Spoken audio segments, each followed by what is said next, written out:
Asyhadu an la ilaha illallah wahdahu la syarikalah wa asyhadu anna Muhammadan rasulullah. Allahumma shalli ala Sayyidina Muhammad wa ala ali Sayyidina Muhammad. Segala puji dan syukur kita haturkan kehadirat Allah berkat rahmat karunia hidayahnya. Alhamdulillah pada pagi hari ini kita masih dapat dipertemukan dalam keadaan sehat walafiat. Tak lupa salawat dan salam kepada junjungan kita Nabi besar Muhammad Sallallahu Alaihi Wasallam beserta keluarga dan pengikutnya hingga akhir zaman. Sebagai rasa syukur kita, mari sama-sama kita ucapkan hamdalah dan salawat kepada Alhamdulillahirabbil alamin. Allahumma sholli ala Sayyidina Muhammad wa ala ali Sayyidina Muhammad. Terima kasih kepada Ibu Lea yang telah menyiapkan sarana, waktunya, dan alhamdulillah pada pagi hari ini kita lanjutkan kajian mengenai kehidupan. Tadi boleh sampaikan di awal kita saat ini berada di pertengahan tahun Masehi di tanggal 1 Juni ya.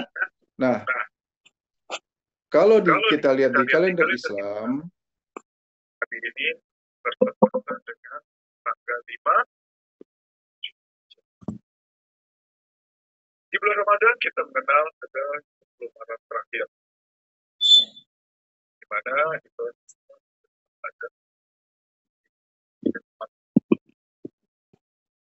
Nah, juga di bulan Zulhijjah, di mana 10 hari di awal di bulan Zulhijjah ini nilai kebaikannya tidak kalah dengan 10 malam terakhir di bulan Ramadan. Nah, untuk itu, ayo, masih ada waktu kurang lebih 5 hari lagi sampai nanti kita masuki 10 Zulhijjah, tepatnya itu Idul Adha ya. Tingkatkan ibadah kita, tingkatkan ketaatan kita, tingkatkan perbuatan baik kita. Kenapa? Allah akan berikan ganjaran yang luar biasa yang berlipat ganda.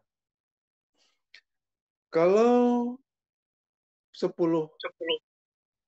malam di 10 Ramadan terakhir itu identik dengan ibadah yang malam hari ya. Qiyamul lail, tadarus, berzikir dan lain-lainnya. Nah, kalau di bulan Zulhijjah ini 10 hari terakhir dominannya adalah ibadah pada siang hari. Nah, untuk itu ada tema baru pada hari ini yaitu MAB dan MOB. Kalau MOB sudah pernah kami sampaikan, mungkin Bu Lia juga sudah pernah dengar, cuma mungkin sudah lupa lagi, karena memang nggak sering kami ulang-ulang. Oke, MAB. MAB itu apa? Membuat Allah bahagia. Membuat Allah bahagia atau membuat Allah senang. MOB apa?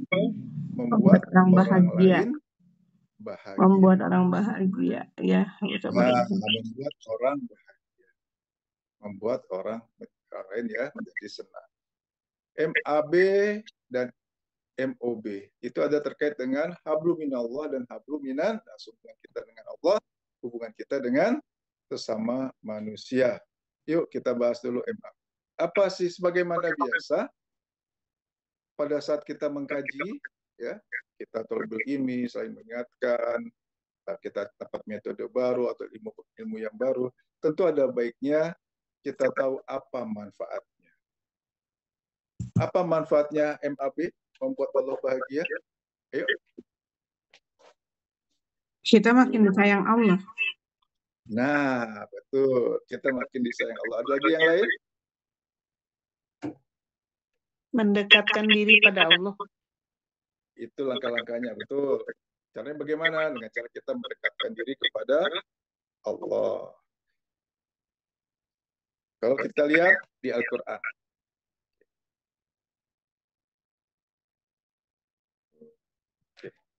Kita buka surat 4 ayat 40.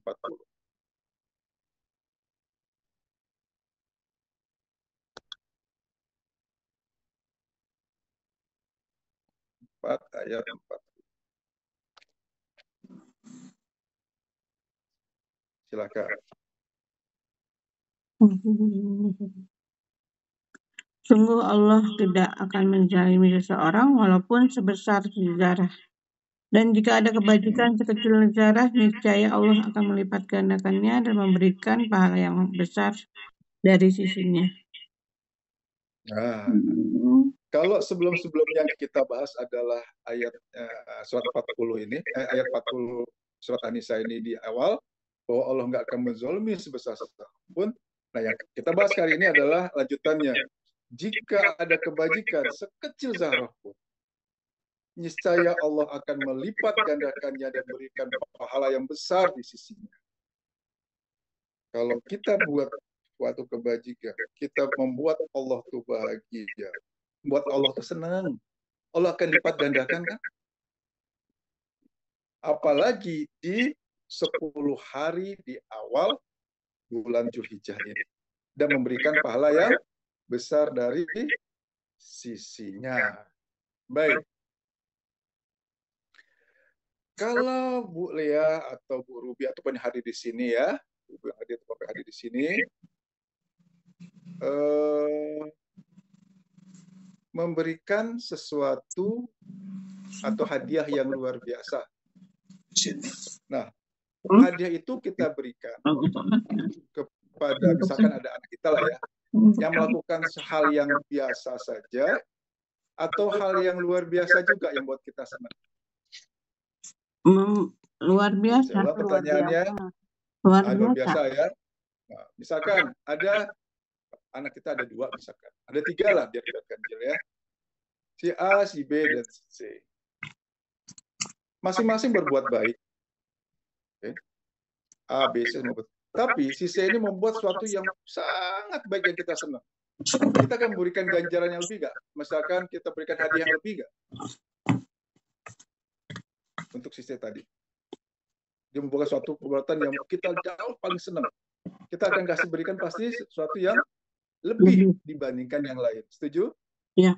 Jadi, kalau kita senang, kita bahagia karena perbuatannya, tentu kita akan berikan sesuatu yang hadiah yang lebih besar lagi.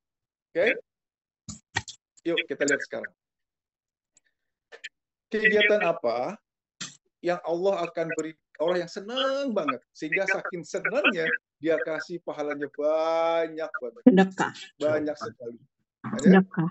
Sedekah. Sedekah. Salah. Masih ayo, coba ingat. Kegiatan apa yang Allah kasih pahalanya? Sedekah ada hitungannya loh. Sholawat. 90 sekian ratus. Hah? Sholawat. Puasa. Membuat orang lain bahagia. Saya ulang lagi. Kegiatan apa, ibadah apa yang pahalanya banyak banget sehingga Allah senang sekali. Nih, full. Surat 39 ayat 10. Udah lupa ya? Jadi sering-sering ayat ini saya ulang.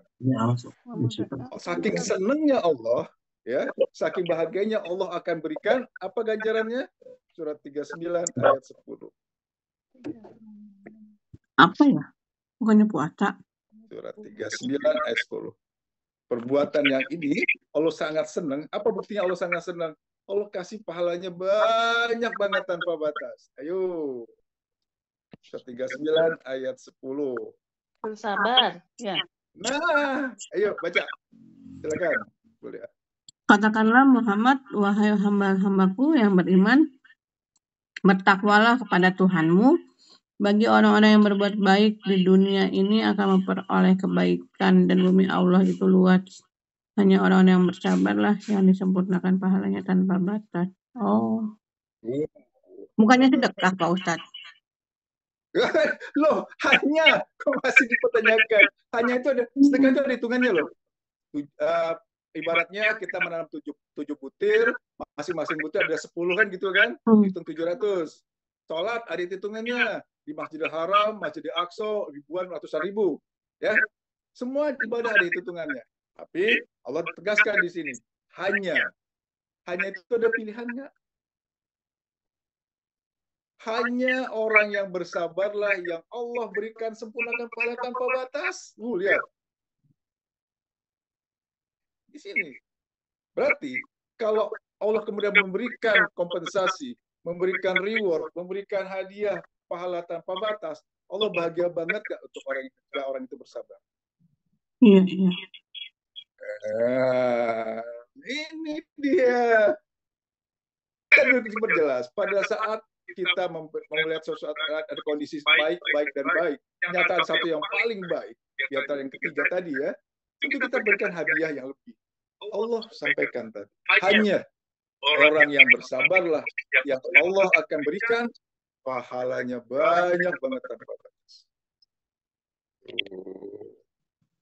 Kalau kemudian Allah sudah janjikan pahala tanpa batas, berarti kalau kita bersabar, ya, Allah bahagia nggak jadi? Allah senang nggak jadi? Senang. Jadi bagi yang di sini yang masih sumbunya pendek, ayo panjangin sumbunya. Udah bisa. Ya. Ya, jadi memang ya, kita masing-masing punya bisa. Udah bisa panjang sumbunya. Ya. Udah. Alhamdulillah. Berarti terus ya, sehingga makin lama makin panjang tuh. Sehingga nggak ada lagi istilah. Halo. Udah bisa. Ada batasnya. Jadi dengan kondisi tadi masih pantaskah kita bilang sabar itu ada batasnya? Udah masih bisa. Bolehkah kita? Ya. Oke, bagaimana? Apakah masih boleh kita bilang sabar itu ada batasnya? Iya Pak Ustadz, 1-2 tahun saya masih bisa sabar. Berikutnya makin lama, waduh, makin sensitif, makin gak tahan. Ini yang terjadi. Ya, jadi ingat, hanya orang yang bersabarlah yang Allah berikan pahalanya tanpa batas. Hanya loh. 6.600 ayat lebih di Al-Quran, tidak ada satupun kegiatan ibadah ataupun perbuatan yang kita lakukan yang Allah ganjar dengan pahalanya banyak banget, kecuali bagi orang yang bersabar. Pak Ustadz, yang dimaksud bersabar itu yang bagaimana? Jadi enggak, maksud saya aplikasinya dalam kehidupan sehari-hari. Kalau misalnya kita sakit nih ya, sakit bukannya sakit demam. Kalau demam kan masih bisa tahan. Kok sakitnya tuh sampai memang kerasa sakitnya udah senut-senut gitu ya. Itu kita harus bingkem aja apa aplikasinya gitu loh Pak Ustadz, apa boleh meneteskan air mata gitu atau gimana? Baik, gini sekarang. Banyak orang bilang begini, sabar itu ngomong aja gampang, coba rasain. Kan gitu ya, coba alami. Kan gitu biasanya. Kita lihat, kenapa ada ungkapan seperti itu? Karena yang menyampaikan tadi belum tahu menyikapi sabar itu seperti apa, caranya seperti apa. Baik. Seperti tadi Bu Ruby sampaikan. Bagi batik, pertanyaan adalah, bagaimana caranya kita bisa menerima kejadian yang tidak enak ya dengan mudah? Kan itu intinya. Sabar itu adalah harus mampu menerima kejadian yang tidak enak dengan mudah, dengan sampai senang hati lah gitu ya. Kenapa harus kejadian yang tidak enak? Kejadian enak mah gampang terimanya, dikasih uang, dapat rezeki gitu ya, itu mudah menerima. Tapi justru kondisinya dari hari ke hari, dari bangun tidur sampai tidur lagi, kita mengalami namanya kejadian enak dan kejadian tidak enak. Kejadian yang kita inginkan, kejadian tidak kita inginkan. Salah satunya contoh sakit. Makin lama sakitnya makin cenut-cenut. Oke. Sekarang bagaimana caranya kita bisa menerima kejadian yang tidak enak dengan mudah? Kajian ini pernah saya sampaikan sebelumnya. Ada masih ingat? Ayo. Bagaimana caranya supaya sakit masih bilang alhamdulillah, nggak lihat kejadiannya, tapi izin Allah. Apa? Nah, satu,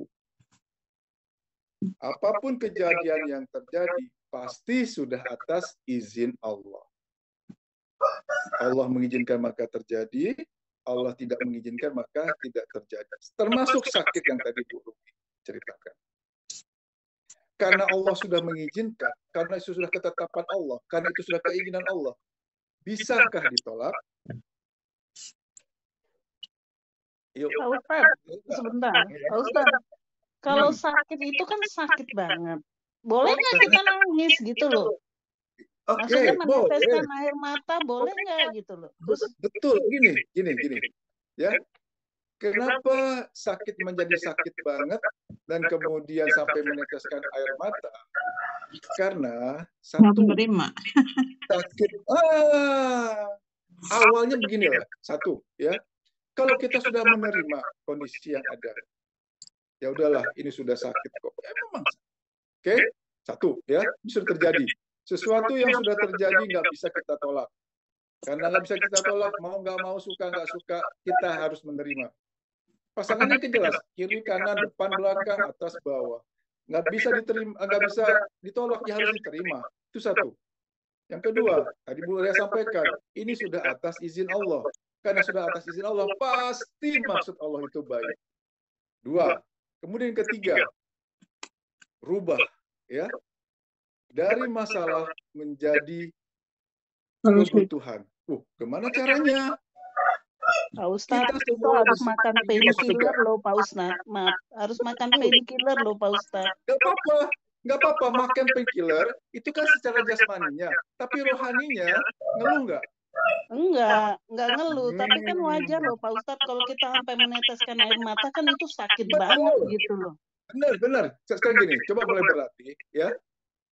Satu, ya, manfaatkan masalah itu menjadi sarana. Sekali lagi, manfaatkan kejadian yang tidak enak yang tidak kita inginkan menjadi sarana. Sarana apa? Ingin masuk surga kan? Ingin dapat pahala tanpa batas kan? Kenapa? Syarat untuk masuk surga itu adalah pahala harus lebih banyak daripada dosa. Allah kasih kesempatan untuk dapat pahala tanpa batas. Pada saat apa? Pada saat kita sehat atau kita sakit? Sakit. Sakit. Pada saat kita banyak uang atau utangnya lagi banyak? Utang banyak. Pada saat anak lagi baik-baiknya atau anak lagi nakal-nakalnya? Justru Allah memberikan kejadian yang tidak enak. Salah satunya sakit dan sakit. Kejadian yang tidak enak. Anak makin lama makin nakal. Keuangan juga gak membaik. Justru ini sarana Allah memberikan sarana kepada kita untuk kita manfaatkan sehingga kita dapat masuk surga. Ini yang kita lupa. Jadi mulai sekarang, coba. Sakit menggugurkan dosa. Setuju? Iya. Harusnya, makin lama sakitnya, makin bertambah sakitnya, makin banyak gak gugur dosanya. Iya, Pak Ustadz. Bagi siapa? Bagi yang menerima kondisi. Kalau dia mengeluh, aduh kenapa kok gak sembuh-sembuh, minum painkiller silakan. Tapi ingat, Allah itu sudah memperhitungkan walaupun di dalam hati kan, Al-Baqarah 284. Walaupun kita belum cetuskan, nah kita buka di ayatnya, Al-Baqarah 284.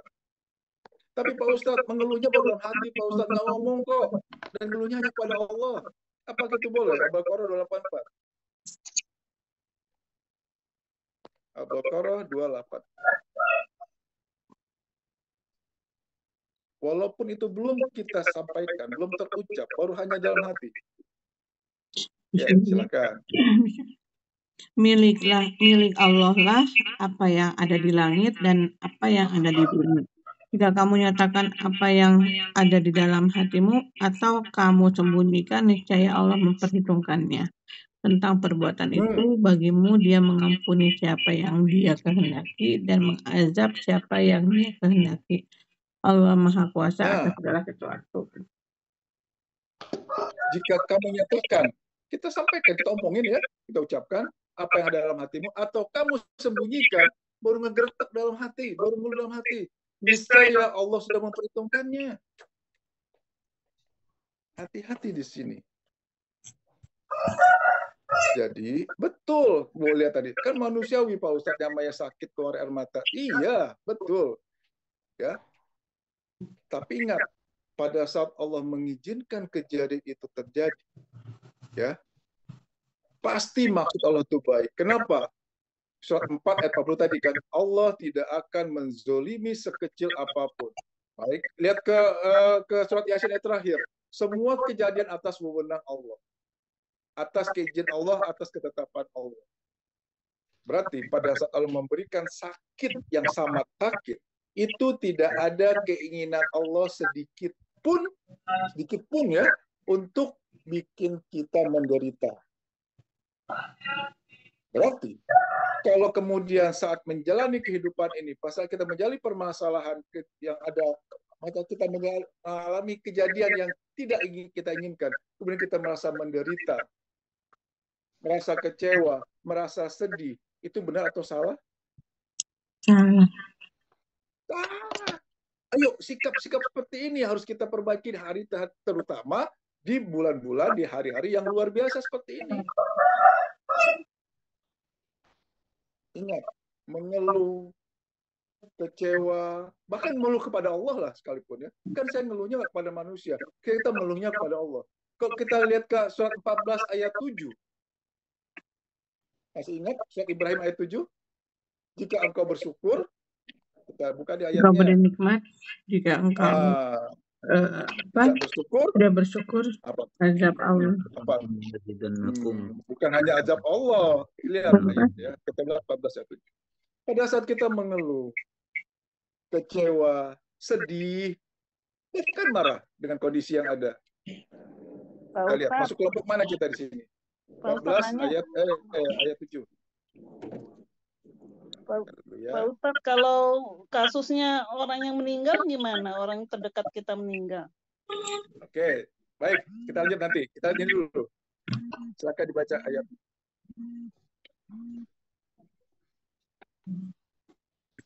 Bismillahirrahmanirrahim. Dan ingatlah ketika Tuhanmu memaklumkan, sesungguhnya jika kamu bersyukur, niscaya aku akan menambah nikmat kepadamu. Tapi jika kamu mengingkari nikmatku, maka pasti azabku yang berat.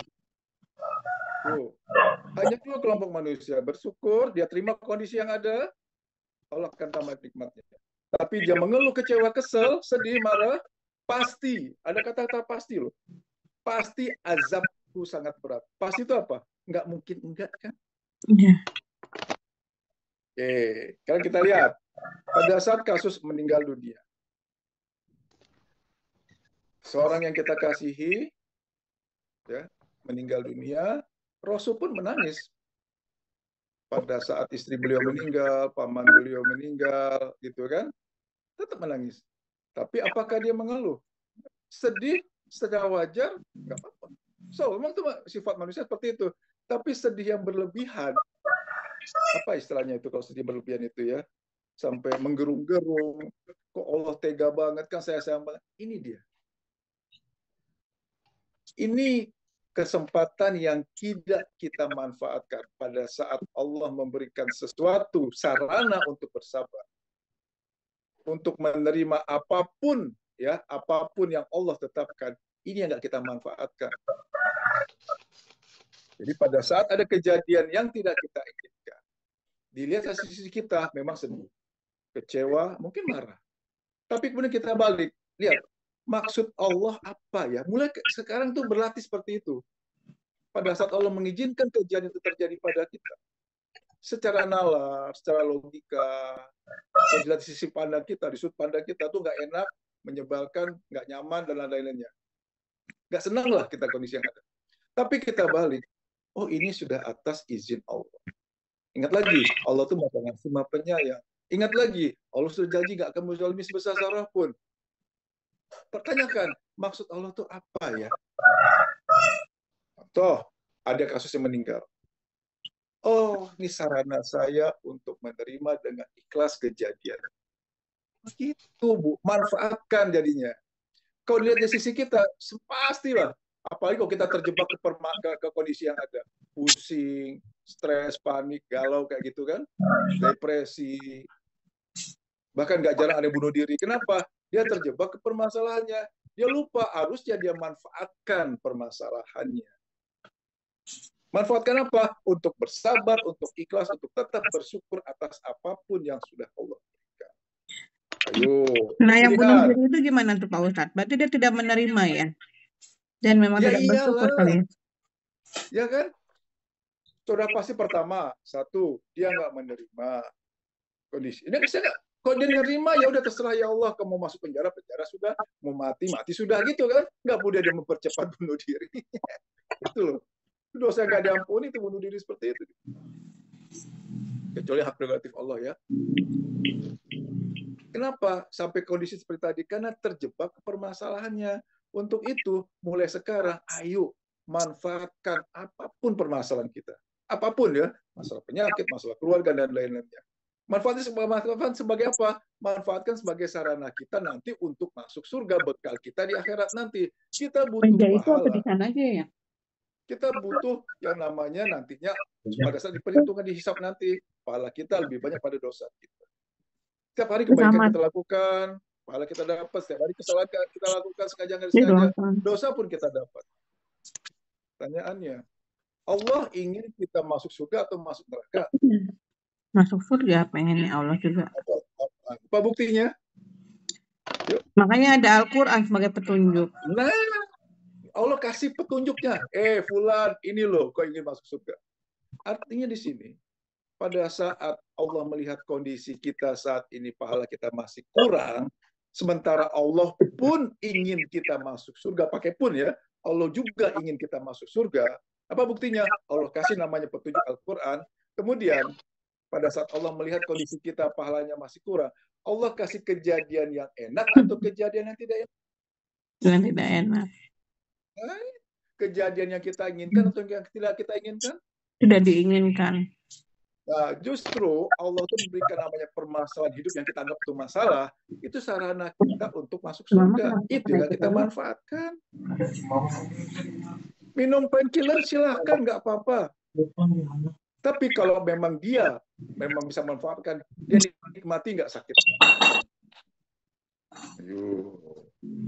Dia minum painkiller itu, mohon maaf, itu kondisi menerima atau nggak menerima. Coba mulai menerima kondisi yang ada. Tapi kan minimal itu mengurangi, bukan Pak Ustadz? Betul. Mengurangi rasa sakit walaupun kita menerima ya, gitu. Tapi benar. Jadi gini, minum painkiller itu bagian dari ikhtiar kan? Minum obat, ke dokter, dan lain-lainnya.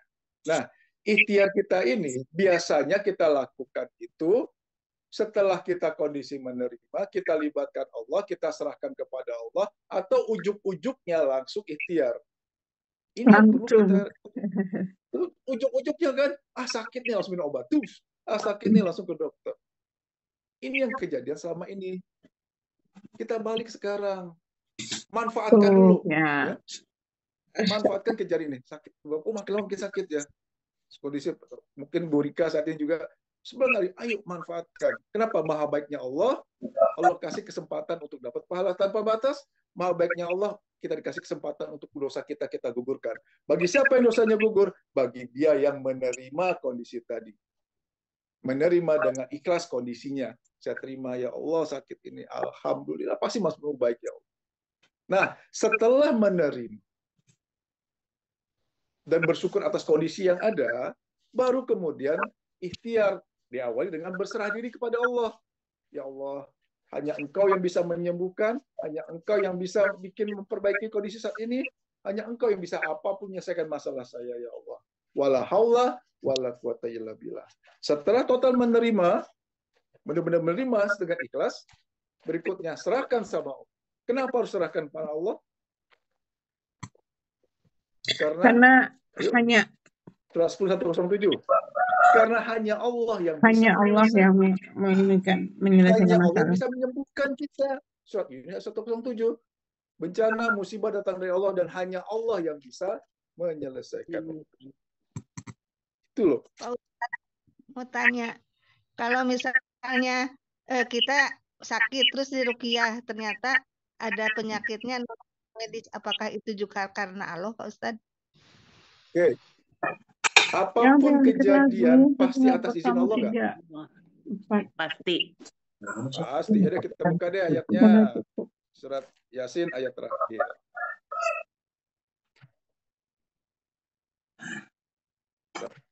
Yasin 6 ayat 83.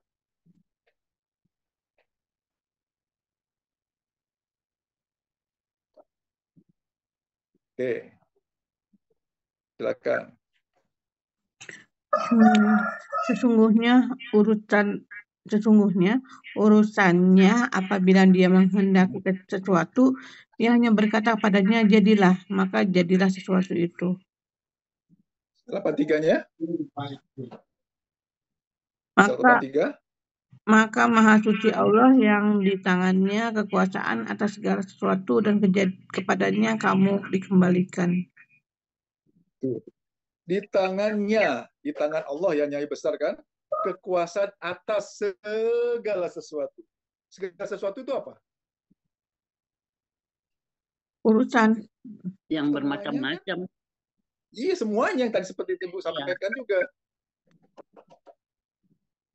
Di tangannya kekuasaan atas segala, di tangan Allah kekuasaan atas semuanya. Apapun kejadian terjadi, artinya harus atas izin Allah. Bahkan sehelai daun akan gugur pun dia nggak akan rontok, dia nggak akan gugur kalau Allah nggak mengizinkan. Ya. Itu tadi. Pada saat ada sakit. Oke, kita lihat sekarang. Ya, izin Allah. Kita kupas di situ sedikit ya. Orang bunuh diri, orang mencuri, orang korupsi, itu sudah atas izin Allah nggak? Iya. Oke, kenapa sudah atas izin Allah? Karena kejadian. Kan sudah terjadi. Ya udah korupsi, dia udah mencuri, dia udah bunuh diri. Pertanyaan berikutnya, memang Allah mengizinkan, betul. Tapi apakah Allah menghendaki dia korupsi, dia mencuri, dia bunuh diri? Tidak. Enggak. Kenapa bisa terjadi? Karena ada pegangan. Dia nggak pegang. Karena Allah membebaskan manusia untuk memilih. Apa pilihannya? Allah membebaskan iblis untuk menggoda manusia. Iya. Sampai akhir zaman. Dan Allah pun membebaskan manusia untuk memilih. Apa dasar ayatnya? Mau beriman silahkan, nggak beriman pun silahkan. Mau ikut Allah silahkan, ikut iblis pun silahkan. Tapi dengan Allah membebaskan tadi, maka ada konsekuensinya. Kita diminta pertanggungjawaban nantinya. Tuh. Jangan kemudian bilang, sini udah atas izin Allah. Betul. Allah memang mengizinkan. Tapi cek lagi, apakah Allah menghendaki? Tidak. Tidak. Bahkan saking pengennya kita. Misalkan gini, kita ada satu keinginan lah. Ya, keinginan kita tuh kita anggap sudah paling baik banget. Karena sangat paling baik, hitung-hitungan kita. Kemudian kita mohon kepada Allah, berdoa kepada Allah, bahkan masih kurang juga pakai sholat hajat, dan hitung-hitungannya, ya, karena ini baik, pasti ini harus terjadi. Pada saat kita berdoa, kita kemudian papus lagi dengan sholat hajat, minta banget sama Allah. Kemudian kita ikhtiar, Allah kasih nggak? Kasih. Allah kasih, tapi kemudian ujung-ujungnya kenapa kok hasilnya jelek, misalkan gitu ya? Kenapa bisa seperti itu? Nggak minta petunjuk Allah, tidak. Betul, ini dasarnya. Jadi hati-hati dalam meminta sekarang. Al-Baqarah 216. Pada saat kita menyenangi sesuatu, silakan. Ya. Tapi hati-hati di sini. Kenapa? Allah jelaskan. Al-Baqarah 216.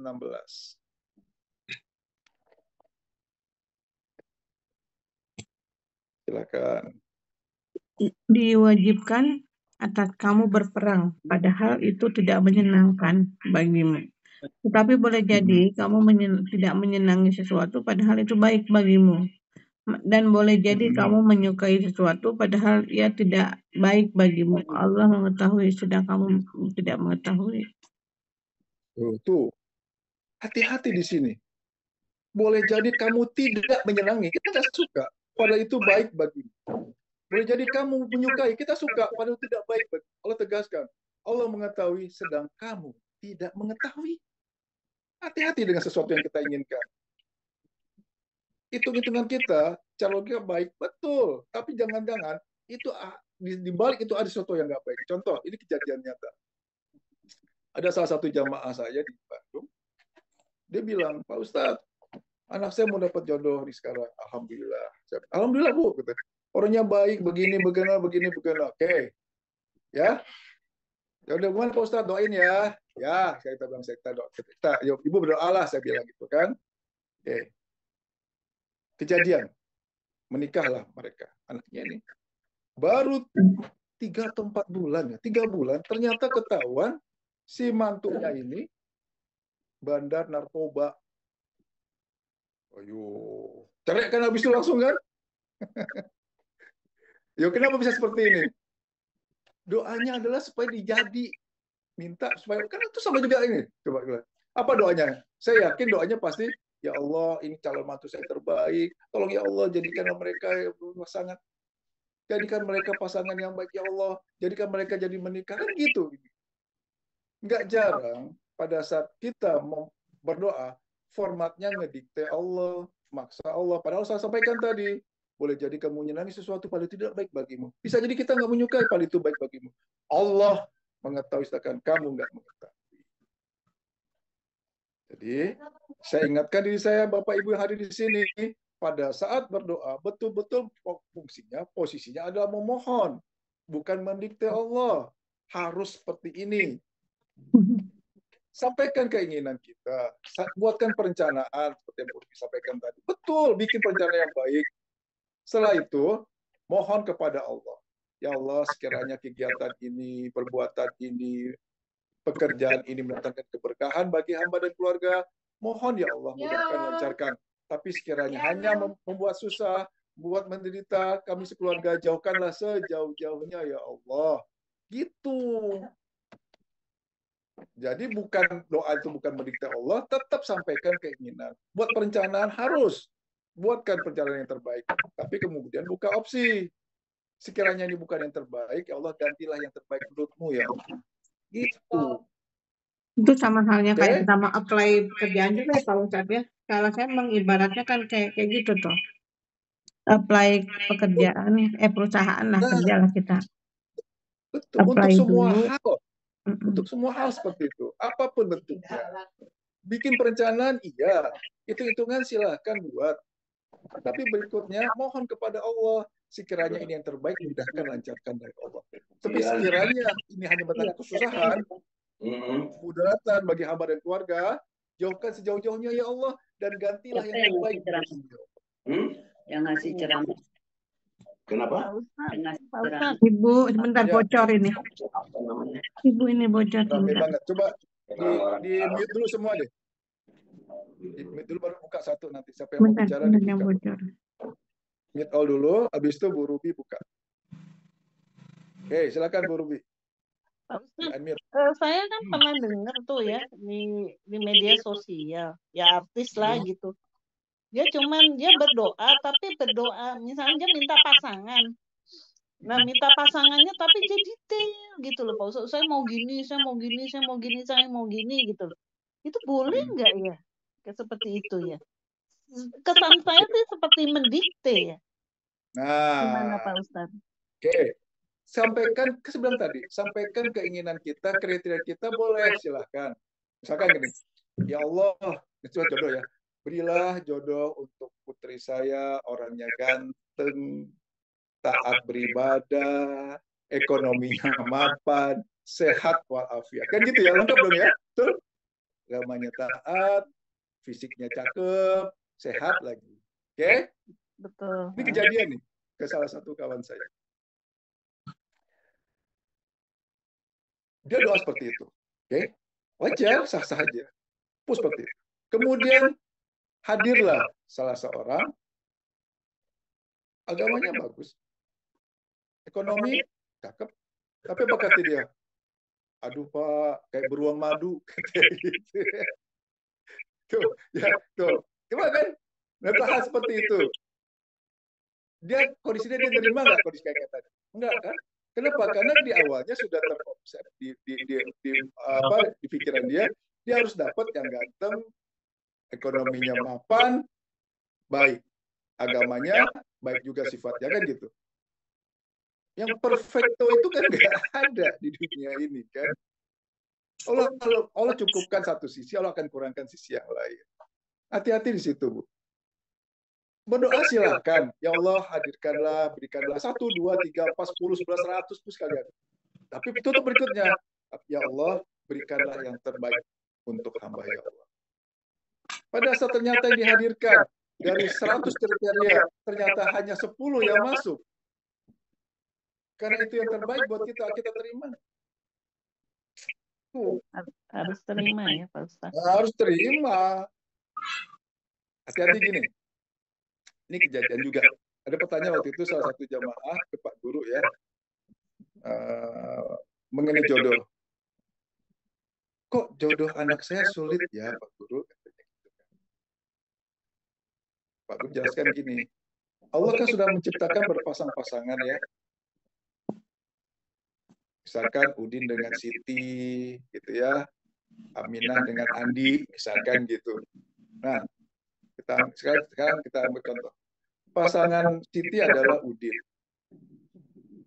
Allah pasang seperti itu. Oke? Kemudian suatu saat dihadirkanlah si Udin ketemu dengan Siti. Karena Udin tadi ada salah satu yang tidak memenuhi kriteria, ditolak. Karena Udin adalah pasangan Siti, kemudian karena ditolak, satu lain hal ya, entah apa kita mungkin sadari atau nggak sadari, sengaja atau nggak sengaja sehingga tertolak. Si Siti ini punya jodoh nggak jadi? Nggak ada Pak Ustaz. Enggak, karena pasangannya sudah Siti pasangannya Udin, oke? Karena tadi mungkin penampilannya kurang, mungkin ekonominya nggak mapan, mohon maaf miskin lah misalkan, ditolak kan? Siti pun nggak sampai kapanpun ya dia nggak akan dapat jodoh kecuali dia mohon ampun kepada Allah, tobat perbaiki sikapnya.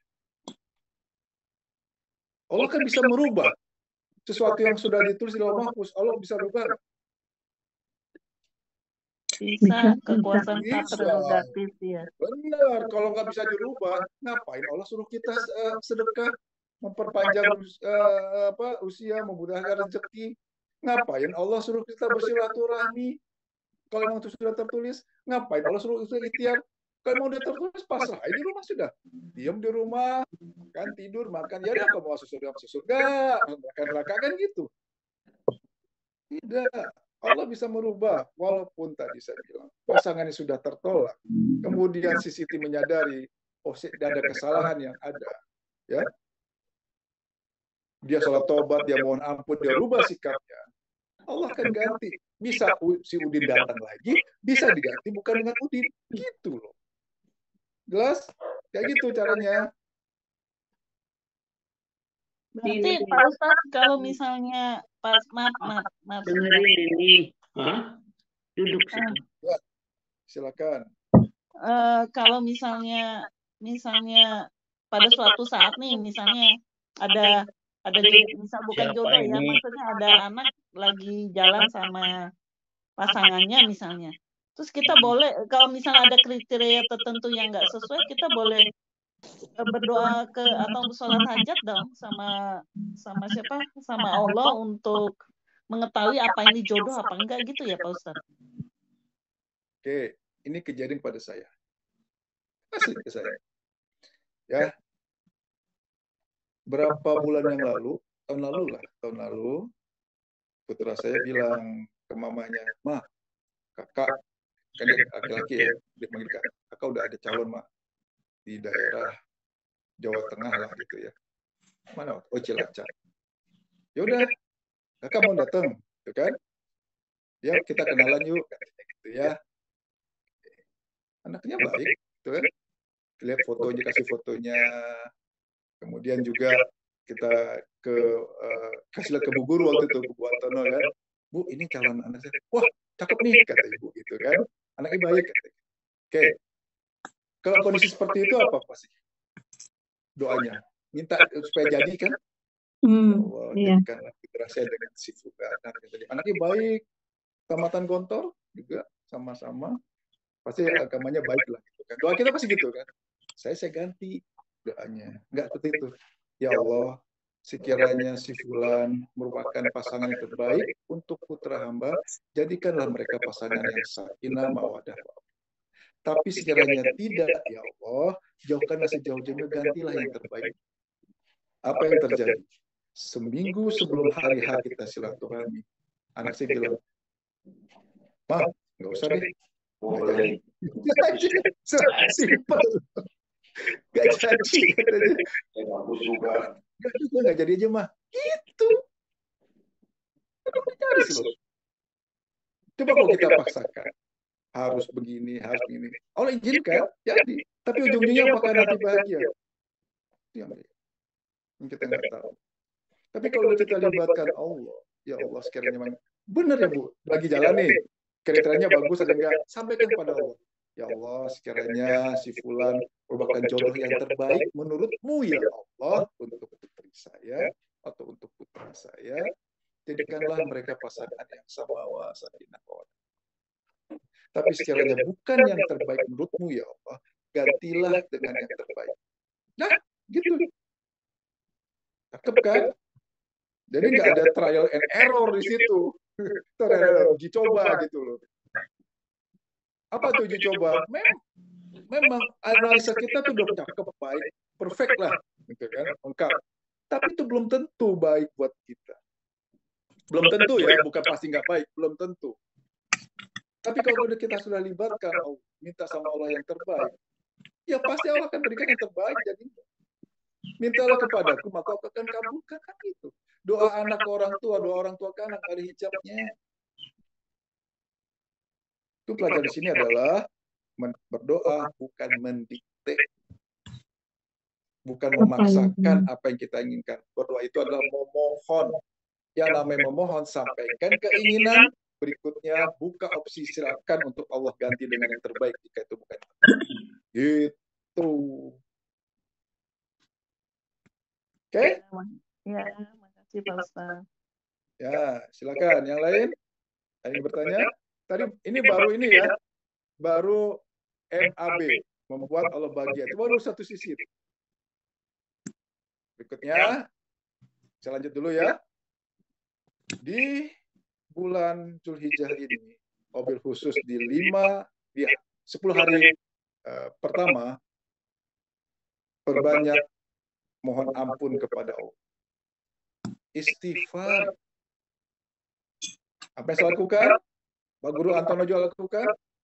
Pasang alarm sejam sekali, ada bipnya, ada tandanya.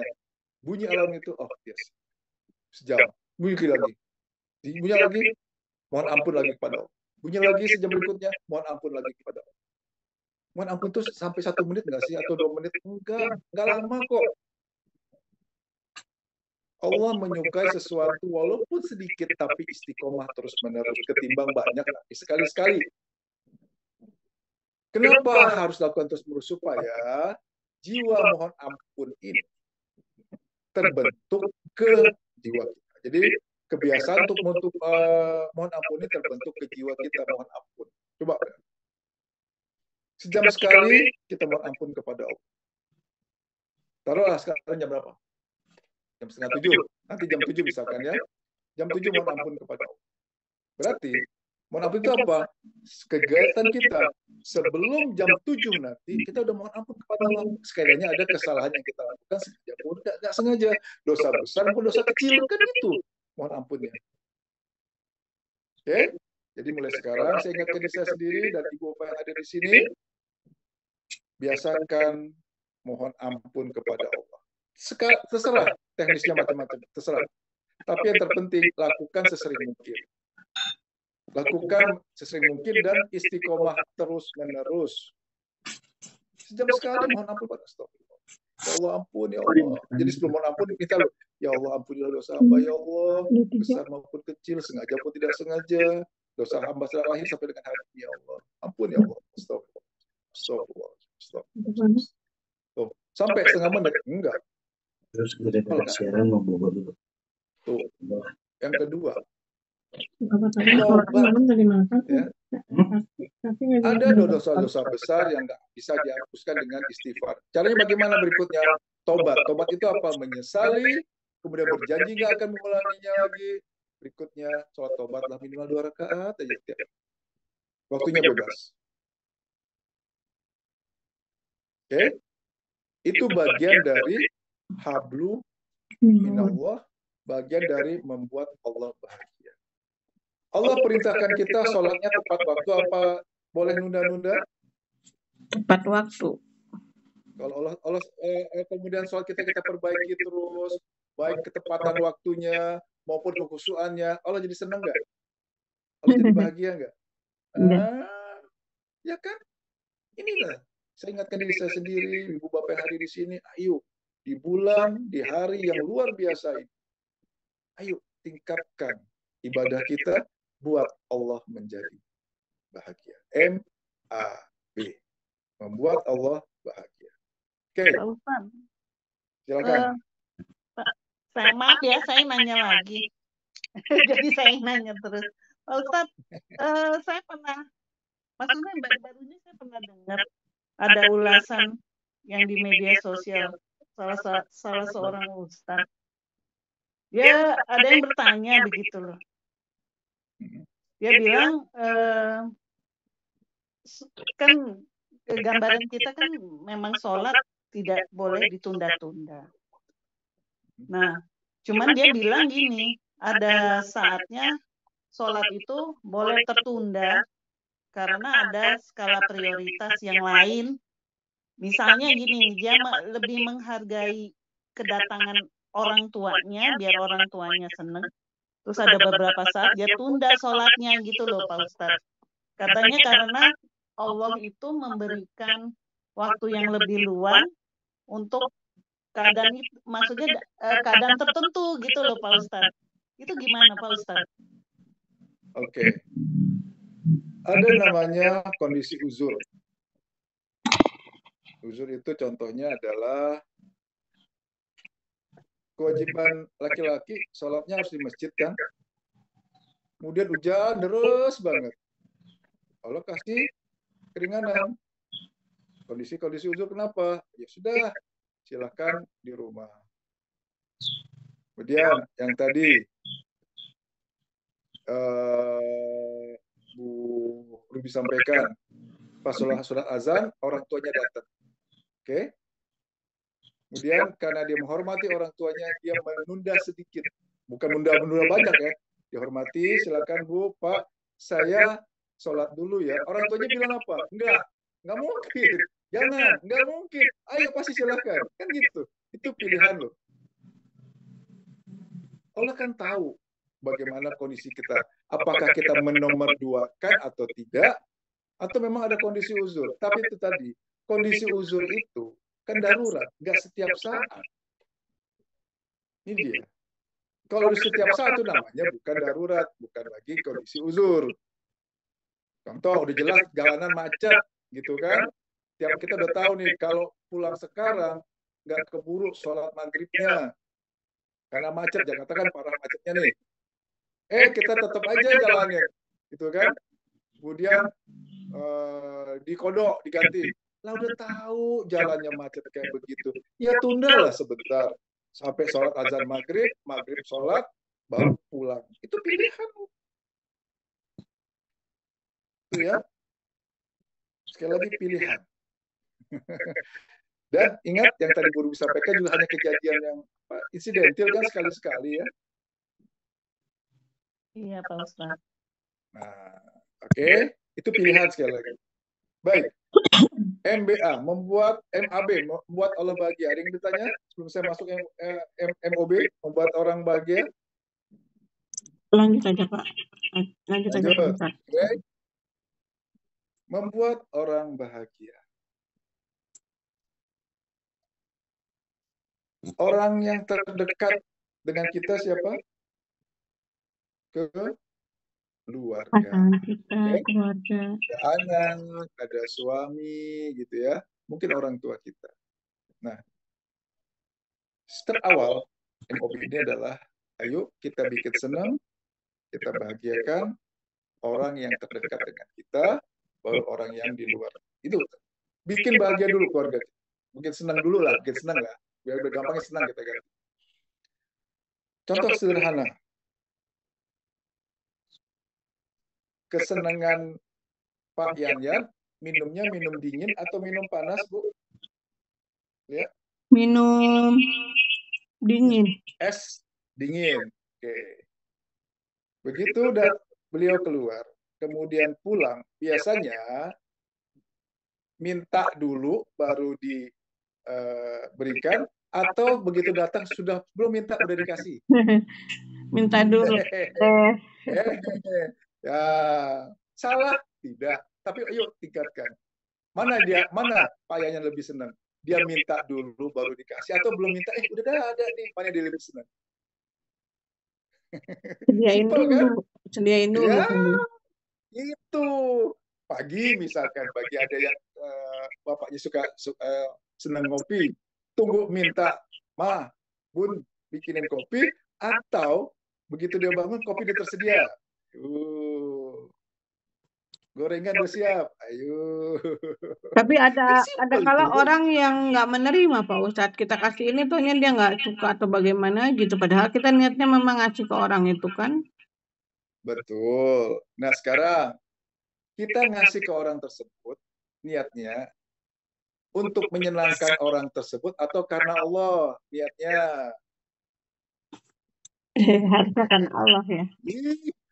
Kita akan kecewa kalau tujuannya hanya untuk menyenangkan dia, tapi balik tadi, apapun kegiatan yang kita lakukan niatnya hanya karena Allah. Udah kita lakukan tadi, ternyata dia nggak senang, ya udah memang, yang penting saya ikhlasnya karena Allah. Nggak diminum, nggak dimakan, ya sudah. Kenapa? Saya lakukan ini hanya karena Allah. Tapi secara umum yang namanya keluarga terdekat ataupun kerabat kan kita udah tahu apa kesukaannya. Tuh. Oke. Berikutnya. Ini ayat yang banyak orang komplain mengenai hutang. Kita buka surat 2 mengenai hutang itu 2280. Ini ayat ini jarang dikemas. 228. Hutang silakan tagih. Kewajiban yang berhutang itu adalah untuk membayar hutangnya. Kewajiban dari yang memiliki hutang untuk mengingatkan. 2280. Apa yang Allah jelaskan di sini? Itu silakan dibaca. Bismillahirrahmanirrahim. Dan jika orang berhutang itu dalam kesulitan, maka berilah tenggang waktu sampai dia memperoleh kelapangan. Dan jika kamu menyedekahkan, itu lebih baik bagimu jika kamu mengetahui. Ayo, siapa yang hadir di sini, di room ini, yang memiliki piutang? Piutang itu adalah kita memberikan pinjaman ke orang lain. Betul. Silahkan tagih. Kemudian Allah sampaikan apa? Udahlah, kasihlah tenggang waktu. Udah Pak Ustadz, udah dikasih tenggang waktu, tapi dia nggak bayar juga. Pilihannya, satu, tetap itu diakui sebagai hutang, atau ya, saya sedekahkan. Dan jika kamu menyedekahkan, itu lebih baik bagimu. Jika kamu mengetahuinya. Iya, pilihan lagi.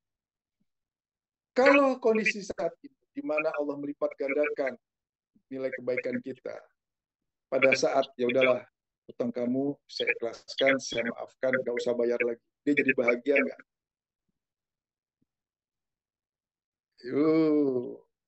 MOB, membuat orang lain bahagia.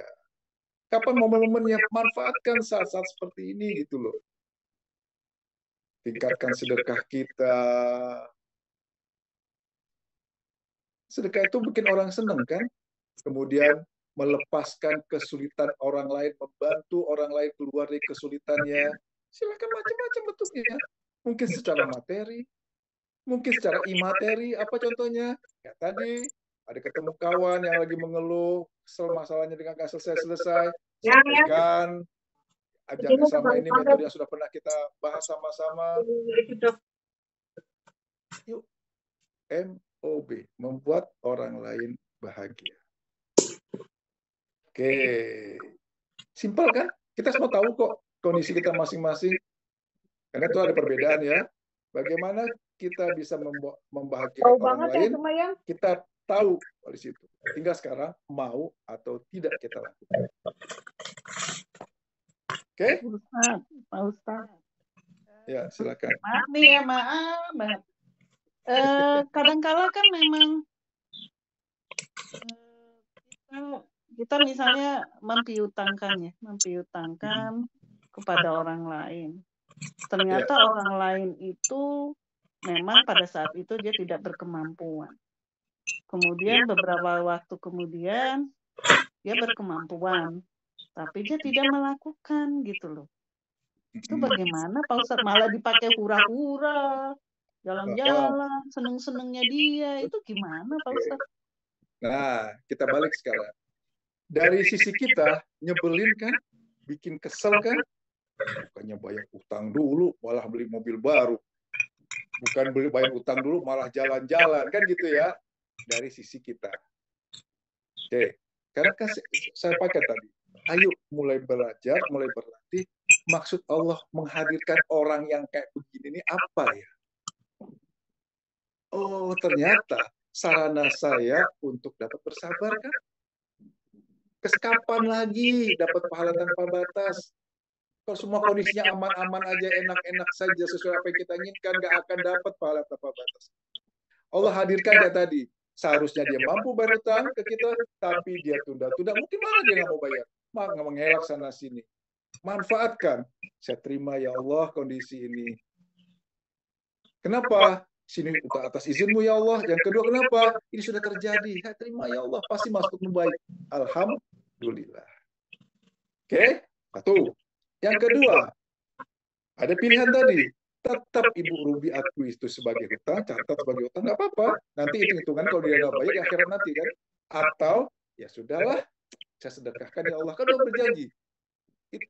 Sedekahkan itu benar lebih baik jika kamu mengetahui. Kita buka lagi deh ayatnya yang tadi. Seorang lagi ya. Al-Baqarah ayat 280. Dan jika orang berutang itu dalam keadaan kesulitan, tempoh hari kan, oke, berilah tenggang waktu sampai dia memperoleh kelapangan. Dia udah lapang Pak Ustadz, tapi nggak mau bayar juga. Lanjut Allah sampaikan, dan jika kamu menyedekahkan, itu lebih baik bagimu jika kamu mengetahui. Oke? Kita lanjut dulu. Pada saat kita menyedekahkan, kan pahala sedekah itu berlipat kan? Ibaratnya kita menanam 7 pohon, ada 7 ranting, 7 ranting itu masing-masing ada 10 buahnya, mereka 700 kali. Tuh, arahnya ke sana. Dicatat sebagai hutang, silakan. Tapi kita hanya dapat 1 nilainya kan? Oh, dia punya hutang ke kita. Nanti tagih-tagihan di akhirat. Pada saat kita terima kondisi yang ada, dapat pahala tanpa batas. Saya terima ya Allah, maksud apa sih? Yang kedua, saya sedekahkan ya Allah. Dapat nilai yang lebih baik lagi. Kenapa? Jika kau sedekahkan sudah lebih baik sekali, kamu mengetahui. Kenapa Allah akan lipat gandakan? Ini pilihan. Pilihan pertama, pada saat itu anggap sebagai tetap hutang. Kira-kira, mohon maaf nih, dia hidupnya tenang apa enggak? Yang berpiutang, mohon maaf sebelum. Mikir enggak jadinya? Kenapa enggak dibayar ya? Kan dia harusnya bisa mampu. Nah, kalau kondisi seperti itu, mohon maaf, jiwanya tenang atau gelisah. Balik ke sana lagi nanti. Kenapa kok harus dia bayar? Kenapa nggak dibayar? Kan kepikiran. Pada saat kondisi tersebut, pertama dia nggak menerima. Kemudian yang kedua, dia sama juga komplain atas apa yang sudah Allah tetapkan kan kejadian tadi kan. Dan ini dilakukan terus-menerus. Ujung-ujungnya jiwanya tenang atau gelisah? Gelisah. Kalau jiwanya gelisah di ujung akhir hayatnya, masuk surga atau masuk neraka? Surat 89 ayat 27 sampai 30. Ke sana Bu larinya. Kita buka ayatnya. Jadi apapun aktivitas yang kita lakukan sekarang, targetnya harus membentuk jiwa yang tenang. Kenapa jiwa yang tenang? 89 ayat 27 sampai 30.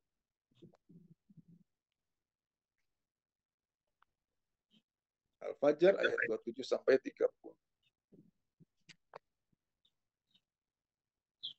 Ya, silakan. Maka, wahai jiwa yang tenang, kembalilah kepada Tuhanmu dengan hati yang ridho dan diridhoinya. Maka masuklah ke dalam golongan hamba-hambaku, dan masuklah ke dalam surgaku. Dicatat sebagai hutang silakan. Tapi konsekuensinya jadi kepikiran enggak? Jiwanya jadi tenang atau jadi gelisah? Kok nggak bayar-bayar juga ya? Nah, kalau itu kemudian dilakukan terus-menerus berulang-ulang, akan membentuk jiwa yang tenang atau jiwa yang gelisah? Kalau jiwa gelisah masuk mana? Di laundry dulu nanti neraka. Nggak pengen kan? Nah, justru Al-Quran itu tujuannya semua supaya membentuk nanti apapun aktivitas kita, membentuk jiwa yang tenang. Karena jiwa yang tenang pada saat dia kembali pada saat dia mati, kembali kepada Tuhanmu dengan hati yang ridho diridhoinya kan? Allah ridho kalau jiwanya tenang. Allah nggak ridho kalau jiwanya nggak tenang. Begitu kalau jiwanya tenang, Allah ridho, masuk ke dalam golongan hambanya Allah. Masuk ke golongannya Allah, masuklah ke dalam surga.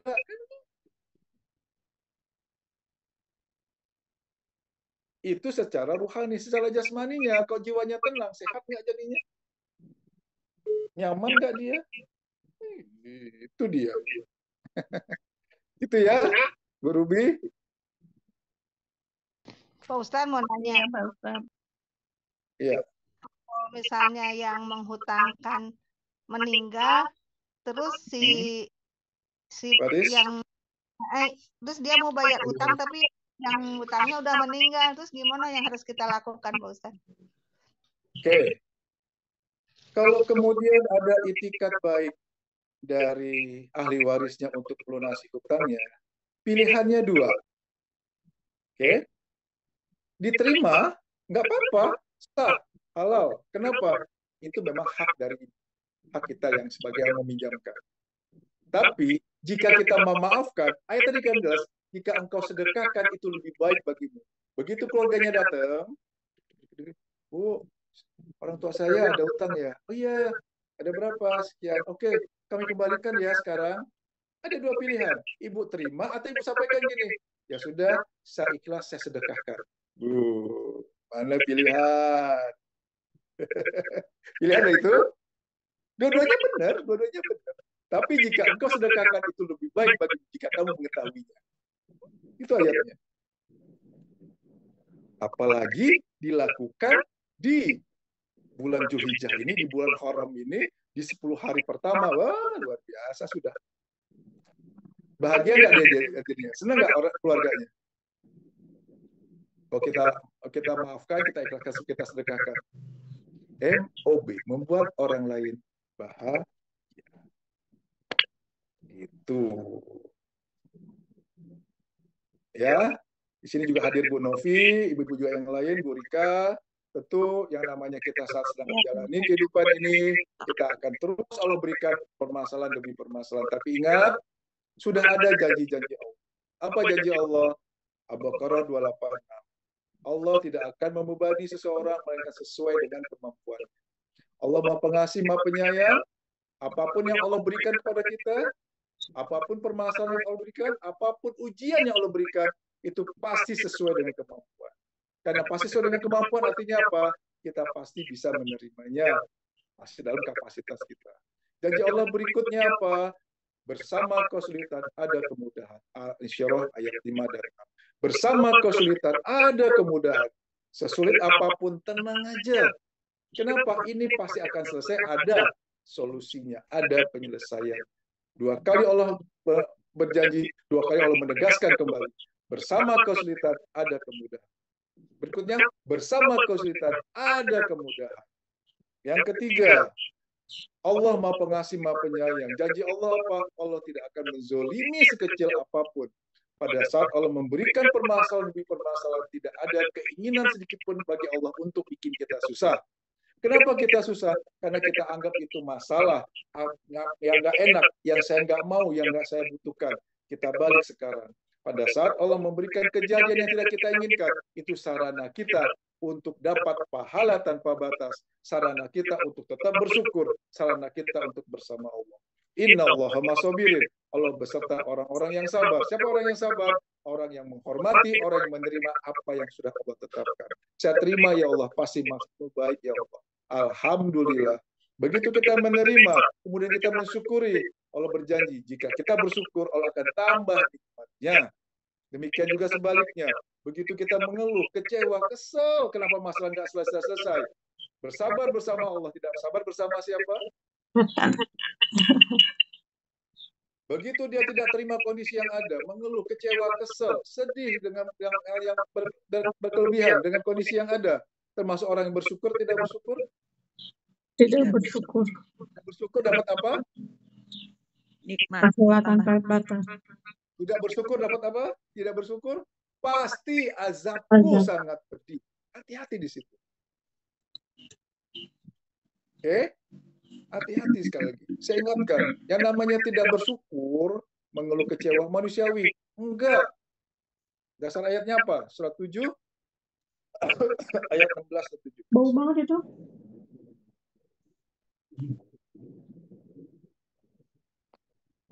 Manusiawi, wajar. Ya, kita lihat sekarang. Surat 7, ayat 16 dan 17.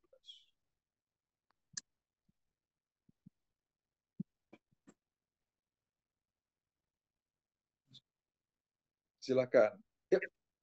Iblis menjawab, karena engkau telah menghukum aku tersesat, pasti aku akan selalu menghalangi mereka dari jalanmu yang lurus. Kemudian pasti aku akan mendatangi mereka dari depan, dari belakang, dari kanan, dan dari kiri mereka, dan engkaulah tidak akan mendapatkan kebanyakan mereka bersyukur. Oke. Strategi iblis betul. Langkah-langkahnya apa? Menghalangi di jalan yang lurus. Dihalangi terus. Pada saat kita berbuat baik, dibikin males, dibikin kesel, dibikin putus asa, dan lain-lain. Pada saat kita menjadi sesuatu yang baik, pasti dan selalu akan ada halangan dari iblis. Berikutnya apa? Langkahnya adalah datang dari depan, dari belakang, kiri kanan, dan targetnya apa? Target iblis, dan engkau tidak akan mendapati kebanyakan mereka bersyukur. Berarti goalnya, targetnya iblis itu adalah membuat manusia tidak bersyukur. Jadi tidak bersyukur itu bukan manusiawi, bukan wajar. Enggak. Justru pada saat kita tidak bersyukur, kita sudah masuk perangkapnya iblis. Ini yang memang iblis inginkan. Dan mendapati kebanyakan mereka tidak bersyukur. Iblis tahu, kalau kita menerima kondisi yang ada, kita bersyukur, Allah akan tambah nikmat. Tambah nikmat itu masuk surga atau masuk neraka? Dapat nikmat? Masuk surga. Iya. Iblis kan nggak pengen. Apa dibikinnya? Dibikin manusia itu mengeluh. Dibisikin, ya mengeluh dalam hati nggak apa-apa kok. Mengeluhnya kepada Allah kok. Allah tegas tadi. Bersyukur nikmat, tidak bersyukur azab. Pasti azab itu sangat dipakai kata-kata pasti. Hati ya. Mulai sekarang masih boleh mengeluh. Enggak ya? Berkas dulu. Kurangi, hilangkan. Belum tidur dulu. Terima kondisi yang ada. Supaya mudah menerima, hilangkan keinginan menolak. Saya nggak mau, saya perlu klarifikasikan, saya sudah benar. Sama ada kata-kata tadi, tapi kan gitu, biasa orang menolak kayak gitu. Ya Pak Ustadz, saya udah sabar, tapi kan gitu. Tapi dan cuma saya pasti tunggu kata sambungnya apa gitu kan. Kepanjang tuh biasanya kan curhatnya, saya udah begini Pak Ustadz, cuma kan gitu. Kurang apa saya? Saya klarifikasi dulu lah, itu diterima atau enggak? Iya. Oke? Ya. Tapi Pak Ustadz, kalau yang kesusahan itu benar-benar dirasain, Bang. susah Kecium banget piana itu. ya. Kecium pisan anak. Suka bingung juga, nerima ya nerima, tapi ya susah Betul, gitu. betul. Sakit gitu Benar. Pak Ustadz. Susah, bagus, susah lagi juga. Mungkin misal anak nakal, kemudian juga mungkin ada kondisi puasa ekstrimnya lah, teror dari keluarga. Saya bilang tadi, kalau dari lihat sudut pandang kita, entah itu sakit, kita masalah dengan keluarga dan lain-lain, ekonomi juga, itu nggak menyenangkan, nggak ada yang mau, nggak enak. Mulai sekarang balik, Allah mengizinkan ini terjadi. Allah udah berjanji nggak bikin susah. Kalau kemudian kita merasa susah, itu ayatnya salah atau sikap kita yang salah? Sikap kita. Tuh, memang seakan-akan manusiawi wajar, iya, secara umum ya. Tapi Allah sudah jelaskan tadi. Allah sudah jelaskan, tenang aja kok. Allah nggak akan menzalimi seorang pun. Allah itu Maha Kasih Maha Penyayang. Justru yang namanya masalah itu sakitkah, anak yang nakalkah, Allah berikan sebagai sarana kita untuk nanti bekal kita masuk surga. Itu yang kita manfaatkan. Jadi mulai sekarang berubah, ganti dari masalah, dari sesuatu yang tidak diinginkan menjadi sesuatu yang kita butuhkan. Kenapa? Saya butuh pahala tanpa batas. Saya butuh bersama Allah. Maka mau tidak mau, suka nggak suka, saya terima deh. Saya terima ya Allah, dan pasti maksudmu baik ya Allah. Walaupun secara akal, cara logika nggak enak, menyebalkan, nggak bikin kita nggak nyaman, tapi secara keyakinan ini sudah atas izin Allah. Allah mengizinkan pada saya ini jadi pas masalah baik. Oh, ternyata sarana saya untuk bersyukur, untuk bersabar. Saya terima ya Allah. Pasti maksudmu baik. Alhamdulillah. Itu aja di bawah. Ya ulang lagi. Jika dalam satu kondisi tiba-tiba ada perasaan gak enak, kemerungsung, resah, gelisah, galau, istighfar 3 kali. Astagfirullah. Mohon ampun pada Allah. Astagfirullah. Astagfirullah. Kemudian serahkan sama Allah. Wala haula wala quwata illa billah. Selalu tenang lagi deh. Sampai jadi penyakit Ustadz ke lambung, ke ya, memang. Oke. Kita lihat sekarang. Menurut ilmu kedokteran ada namanya endorfin, ya. Jadi itu adalah satu zat yang membuat kita bahagia, ya, gitu ya Bu Lia, ya. Ya. Hormon kebahagiaan. Hormon, ya, hormon kebahagiaan. Baik. Secara medis sampaikan, dengan adanya hormon endorfin maka orang jadi bahagia. Betul kan? Kayak gitu ya? Iya betul Pak Ustadz. Jadi sekarang bagaimana caranya supaya hormon endorfin ini ada pada kita? Makin banyak, dan makin banyak. Gimana caranya? Dengan bersyukur, menerima dan bersyukur. Itu dia, menerima dan bersyukur. Begitu saya terima, ya Allah, alhamdulillah, hormon endorfinnya keluar, jadi bahagia. Kan itu cara medisnya. Iya, malah ada yang bisa sembuh. Nah, demikian juga sebaliknya. Begitu kita nggak menerima, organ tubuh pun macam-macam jadinya, jadi baik atau jadi buruk fungsinya. Mengeluarkan hormon baik, hormon nggak baik kan? Minimal detak jantung jadi cepat. Kemudian apa? Penyumbatan pembuluh darah dan lain-lain, jadilah stroke. Itu awal mulanya di situ. Paham ya? Jadi Islam itu ilmiah sebenarnya kok. Pengetahuan kita aja, mungkin kita aja belum menjangkau gitu. Nah, Pak Ustadz, boleh saya berbagi pengalaman Pak Ustadz? Silakan, Bu Rika. Ya, saya pengalaman saya dari Bandung, saya tinggal dengan bos di Jakarta sampai sekarang udah 20 tahun. Dengan kondisi kata orang tuh, Bu Rika kok bisa sih seperti itu 20 tahun. Nah, saya sampai sekarang suka merinding. Saya aja melakukan apa yang bos suka dan tidak melakukan apa yang suka. Itu sayang banget. Walaupun orang itu kok bisa gitu, bisa tahan gitu. Tapi itu luar biasa, bos saya tuh baik, hajiin, umrohin segala macam ya. Nah, saya jadi ingat gimana ke Allah kita makhluknya aja membuat bahagia itu diinspirasi buat saya. Yang MAB itu Pak Ustadz seperti itu. Ya. Dan saya ini terus terang ini Pak Ustadz kamu lagi kaki ya. Dan saya karena udah banyak ilmu dari Pak Ustadz, saya cuma terima ini sarana saya untuk bersabar gitu. Saya malam menurut Pak Ustadz gimana, saya minta maaf ke tubuh kaki saya maafkan kaki saya mungkin tidak memperhatikan, terlalu capek, tidak harusnya saya ada istirahat seperti itu.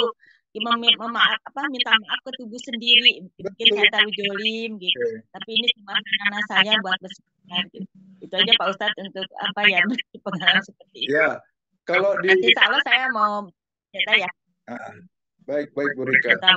Ya. Jadi kalau di istilahnya di dunia umum tuh namanya soft talking lah, bicara yang baik-baik. Jadi buat kita itu sama juga berserah diri sama Allah kayak gitu kan. Jadi itu tadi sesuai dengan janjinya kita berbuat baik, Allah akan lipat gandakan sekecil apapun. Kita membuat Allah bahagia, Allah akan lipat gandakan kepada kita. MAB, membuat Allah bahagia. MOB itu adalah ablu minanasnya. Ayo kita buat orang lain senang, orang lain itu bahagia. Manfaatkan di bulan-bulan haram ini. Wabil khusus di bulan Zulhijjah, khususnya lagi di 10 hari pertama. Masih ada waktu 5 hari lagi. Sampai tanggal 6 ya. Nah, sampai tanggal 9. Jangan lupa tanggal 9 itu puasa yang luar biasa juga, puasa sunnah yang luar biasa juga, lakukan di situ. Jadi puasanya 9 hari ya Pak Ustadz dari tanggal 28 kemarin ya? Ya, tanggal 1 sampai tanggal 9 itu lebih baik. Ya. Ya. Tapi sekiranya belum, minimal mulai dari sekarang boleh silakan.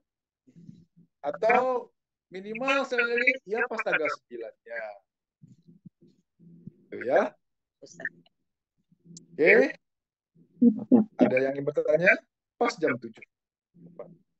Pak Ustadz, satu nih pertanyaan Pak Ustadz. Ya Bu. Yang saya pernah dengar, masa pernah lihat lah di media sosial gitu, bahwa Allah itu menguji pada titik lemah kita ya Pak Ustadz. Kenapa seperti itu? Kalau titik kuatnya, dia kan nggak ngefek. Ini contoh, ini kejadian. Mohon maaf, bukan gibah ya. Jadi berapa tahun lalu itu Ibu Antono, ibu guru ya, ibu guru istrinya Pak Guru, bangun tidur, dia bilang, Pak, aku mau kerja sekarang. Lah, pada udah puluhan tahun pensiun gitu kan? Dipikir Pak Antono, Pak Guru, Ibu bercanda, kamu mau kerja? Iya. Kamu kan udah serius kan? Mereka beres. Lihat, waktu itu putrinya ada di sebelah. Ini siapa? Aku nggak kenal sama dia. Gitu kan? Wah, ini parah. Nah, ternyata memang Ocha medis namanya itu penyumbatan. Apa stroke ringan lah gitu ya, stroke ringan. Kemudian Pak Guru kan tanya kan, ya Allah, maksudnya apa nih? Kok bisa ada kejadian seperti ini? Oke, petunjuk Pak Guru seperti ini.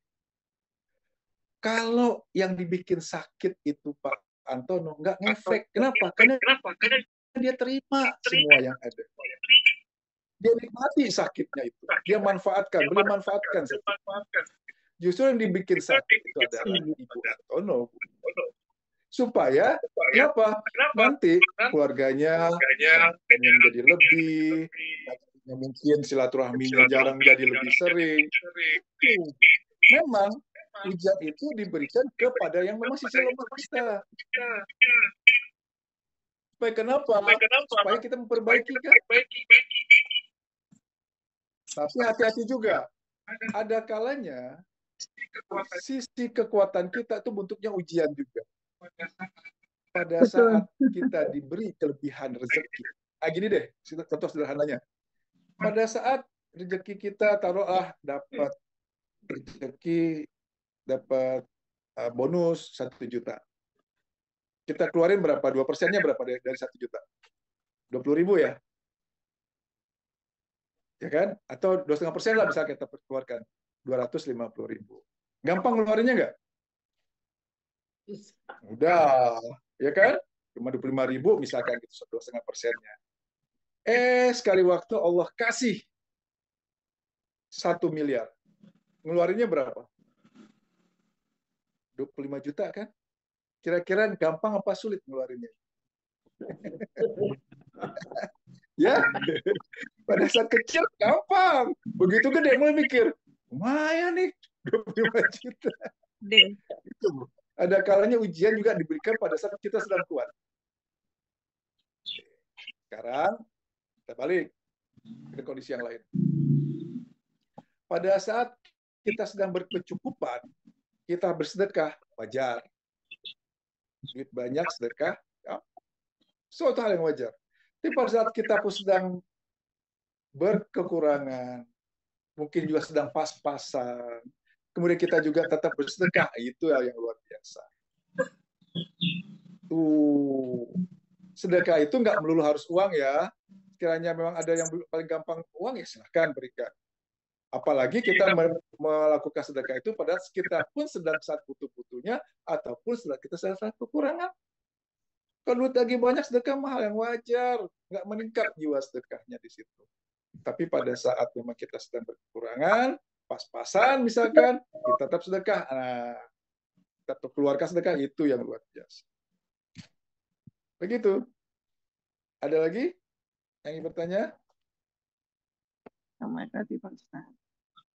Yuk, saya ingatkan diri saya sendiri, ibu bapak yang ada di sini, mulai kita manfaatkan kejadian demi kejadian, khususnya kejadian yang memang tidak kita inginkan, atau dengan kata lain, masalah hidup, itu kita manfaatkan sebagai sarana.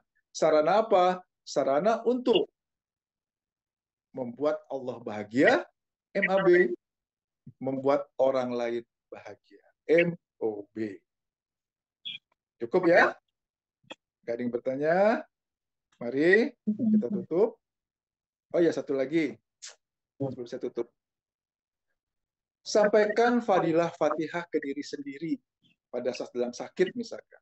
Kenapa? Kita sengaja nggak disengaja sering menzolimi diri sendiri kan? Apa contohnya menzolimi diri sendiri? Makan suka-sukanya aja. Tidurnya kurang karena kerjanya overtime sampai larut malam. Nah, karena kita sering menzolimi diri sendiri, sengaja maupun tidak sengaja, kita sampaikan juga fadilah Fatihah ini untuk diri kita sendiri. Apapun juga sedang sakit.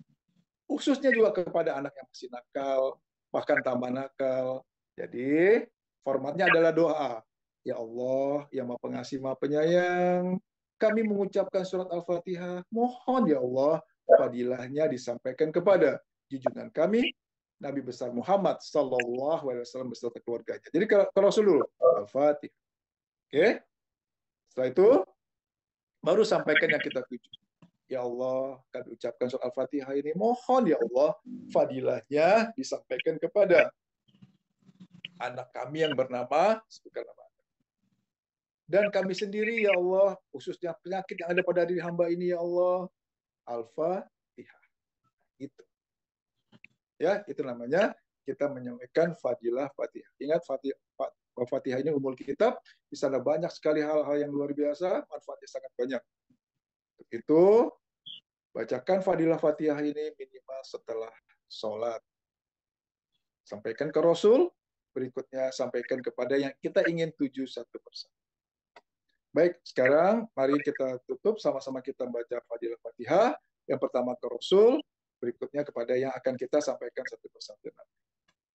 Baik, kita awali dengan kita mohon ampun kepada Allah, benar-benar mohon kepada Allah agar diampuni dosa kita yang sengaja tidak sengaja, dosa besar maupun dosa kecil, dosa sejak kita lahir sampai dengan saat ini. Mari kita istighfar sama-sama. Astaghfirullahalazim. Astaghfirullahalazim. Astaghfirullah. Auzubillahi minasyaitonirrajim. Bismillahirrahmanirrahim. Allahumma sholli ala Sayyidina Muhammad wa ala ali Sayyidina Muhammad. Ya Allah, yang Maha Pengasih lagi Maha Penyayang, kami mengucapkan surat Al-Fatihah. Mohon ya Allah, fadilahnya disampaikan kepada junjungan kami, Nabi besar Muhammad Sallallahu Alaihi Wasallam beserta keluarga. Al-Fatihah.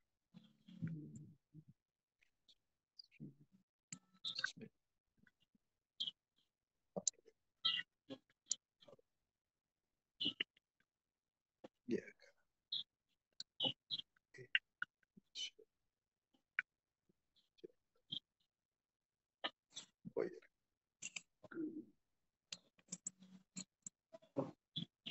Ya Allah, yang Maha Pengasih lagi Maha Penyayang, kami mengucapkan surat Al-Fatihah. Mohon ya Allah, fadilahnya disampaikan kepada guru kami, Bapak Antono Basuki bin Prawira Hartono beserta keluarganya, dan guru-guru kami yang lainnya, kepada kedua orang tua kami dan kedua orang tua kami, kepada ibu kandung kami yang bernama, sebutkan nama ibu kita masing-masing, kepada ayah kandung kami yang bernama, sebutkan nama ayah kita masing-masing, kepada ibu mertua kami yang bernama, sebutkan namanya, kepada ayah mertua kami yang bernama, sebutkan namanya, dan kepada seluruh anggota keluarga kami, kepada anak-anak kami yang bernama, sebutkan nama anak kita masing-masing,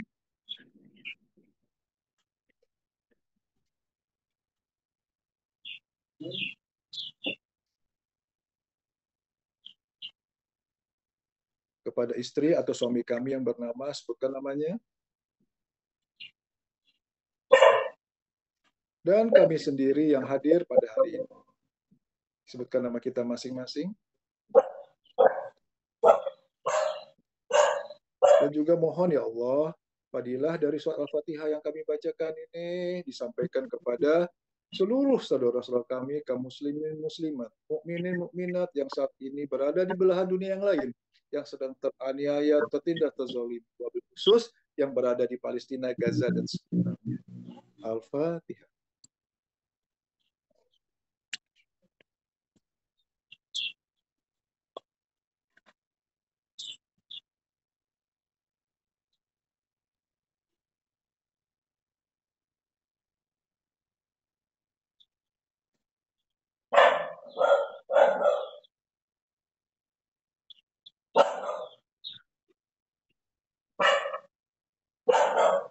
Silakan dilanjutkan dengan doanya masing-masing.